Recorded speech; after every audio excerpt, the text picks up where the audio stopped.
Righteousness by faith is justification, full stop. Sanctification, the work of a lifetime, is the fruitage of it. Our title to heaven depends on justification, not on sanctification. Sanctification is the evidence that we have received the justification that Jesus has won for us on the cross.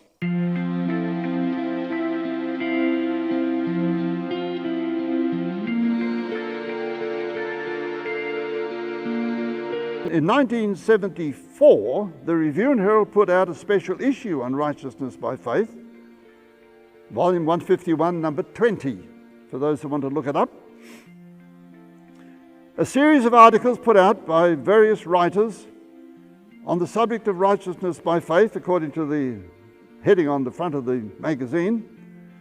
Obviously, the formula that they were following in their publication in that issue was that righteousness by faith is justification plus sanctification, which of course was the opposite or contrary to what Desmond was preaching at that time.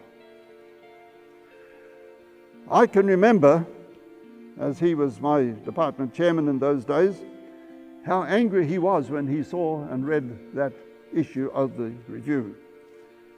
He wrote a letter to the division asking that we must have a meeting with the General Conference men. They are taking the church down a wrong path, he said, preaching that righteousness by faith is justification plus sanctification. Well, the brethren in the division office in Wahroonga, Australia, decided that perhaps it was time to ask for a meeting to clarify this issue, and so a meeting was arranged and called for. In 1974, a meeting was arranged, and a delegation went from here to America, and met with them at a place called Palmdale in Southern California, out in a desert resort area. And there they spent a week or so discussing the issue. They examined every verse in the New Testament where righteousness by faith and righteousness of faith are mentioned or used. And they came to a conclusion.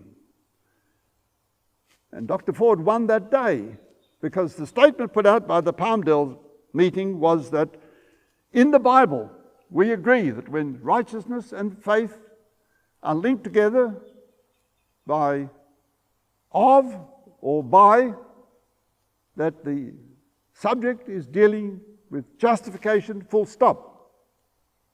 And the sanctification is the fruitage and the evidence of it.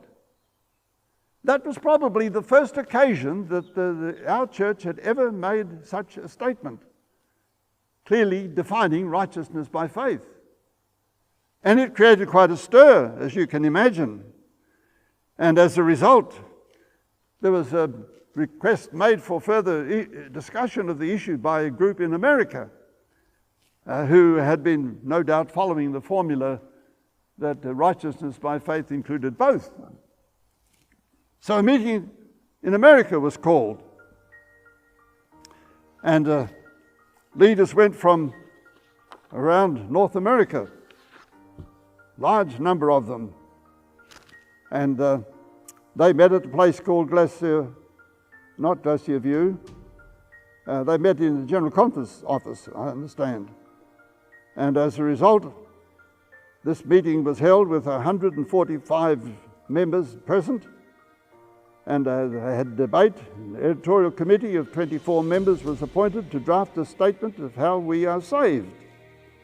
This committee met on the 4th to the 7th of 1980 and drafted the document known as the Dynamics of Salvation.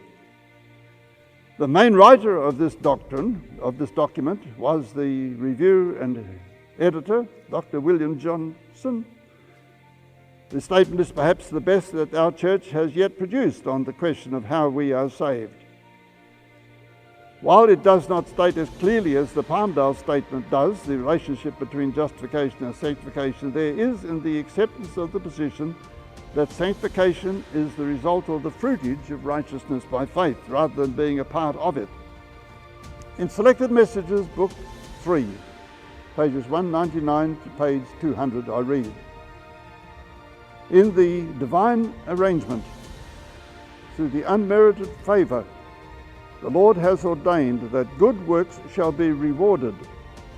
We are accepted through Christ's merits alone, and the acts of mercy, the deeds of charity which we perform are the fruits of faith." So there's a statement from Ellen White that endorses the new formula that came out of those meetings. Righteousness by faith is justification, full stop. Sanctification, the work of a lifetime, is the fruitage of it. Our title to heaven depends on justification, not on sanctification. Sanctification is the evidence that we have received the justification that Jesus has won for us on the cross.